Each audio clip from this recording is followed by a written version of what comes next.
Smoke another one, dude. Another one. So I read this pretty whack book recently, written by this pretty whack dude.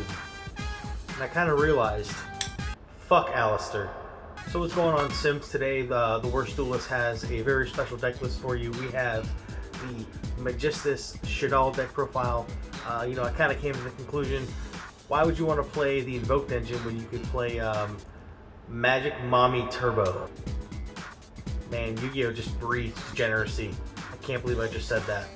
Anyway, the Magistus engine fits really well into this deck because, obviously, Magistus Severe searches you as a fusion spell, also she's a light and a spellcaster, so that kind of just like hits all three marks that you kind of need to hit for the deck. There's not really a whole ton to talk about. The build's not like super crazy special or anything.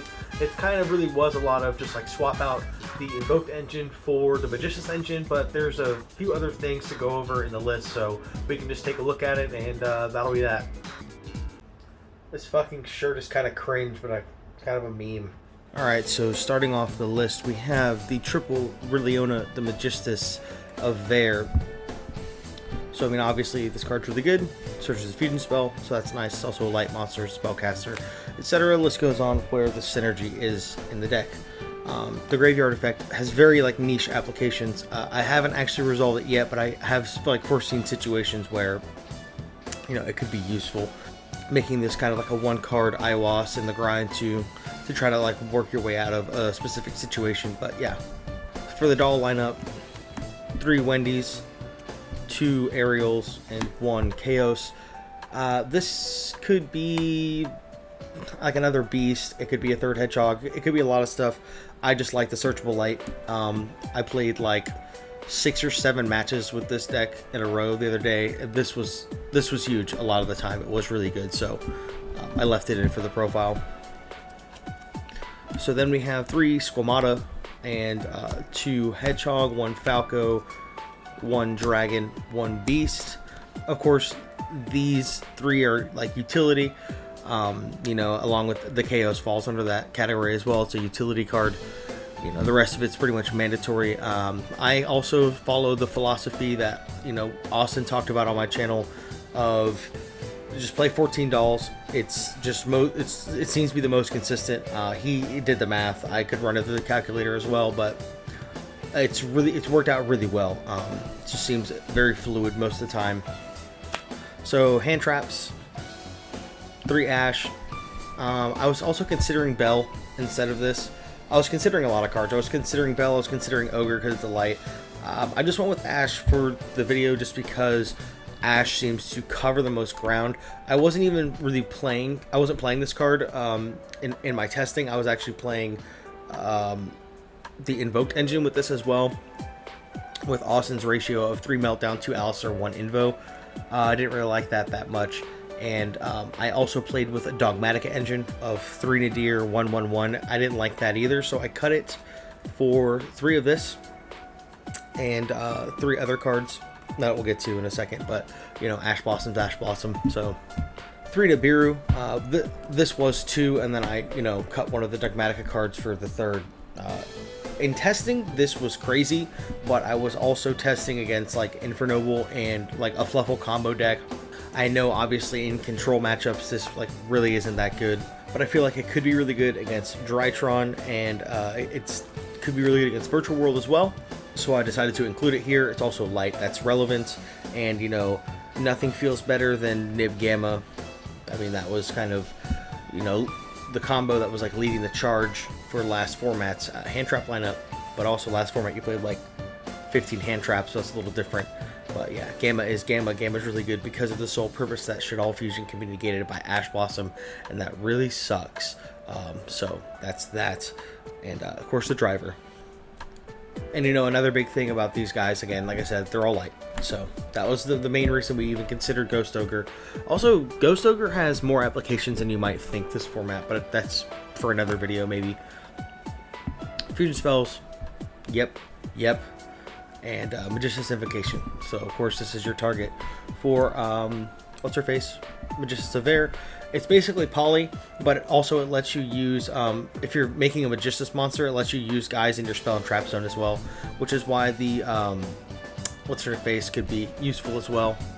The Riliona engrave, because of course, like, you know, if you've already went through the first Riliona and you made Artemis or whatever, and that's all engrave, if you top deck another Riliona, you can go search this and then use the Rilly engrave to target the Rilly on board, and you equip Artemis to it, and then this can make Iwas for you. So that's cool. Definitely cute. And of course, the advantage of playing this instead of Invoked Engine is this Confuse from hand or field. And Invocation only features from hand. Last two spells, Upstart for consistency and Called By, so we can try to protect our combos.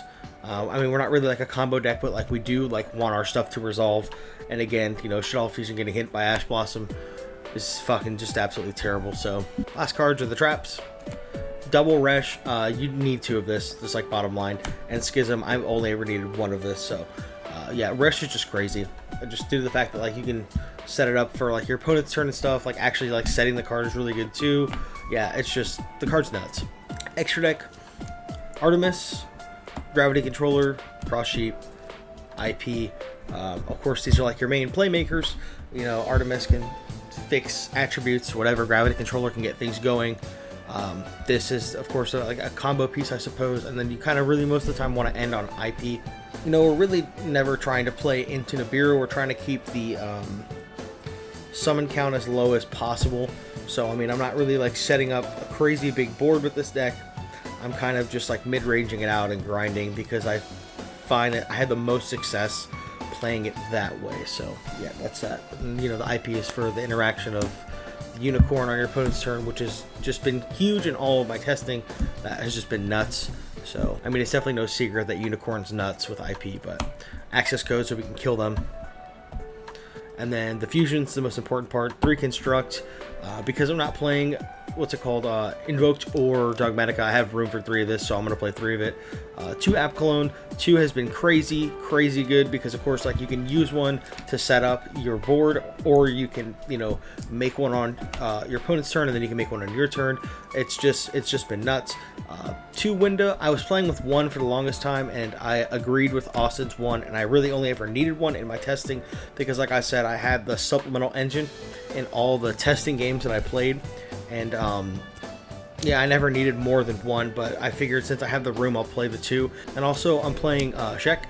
Of course, this outs Megaclops, but that's like the main reason it's here, because it outs Megaclops, because you have Cross Sheep through, you know, just comboing in the grave. You have Cross Sheep for Schism. But I've also considered this to be possibly a 3rd app cologne, just because I think app cologne is like that good. It could be another Link monster. I just felt that I didn't need to play any other Link monsters, so I didn't play any other Link monsters. I just played the Shek instead. And the last card is the Iwas. Yeah, this card's nuts. In testing, this was crazy. I mean, it's Snatch Deal, of course. It like takes their guy and then he equips to it and gives it 1,000 attack. So you get like a free beater. It can't activate its effects or anything, but yeah, this guy's nuts for sure. Definitely, like, really the only good Magistus card is Vare in this. So yeah, that's the list. I hope you guys enjoyed it. Let me know what you think. If you have any suggestions to, mostly I think the extra deck and the hand trap lineup is kind of where I think this deck needs the most help. Mostly because, like I said, the hand trap lineup is kind of funky, because it was originally like Nadirs and Ecclesias and Fleurs and stuff. I just honestly lost a few games because of punishment. And like, you would expect punishment to like win you the game, but like I actually lost the game because of punishment, because I didn't have access to my extra deck. So yeah, that's really all I got. I hope you guys enjoyed it, and I'll catch you in the next one. Simps.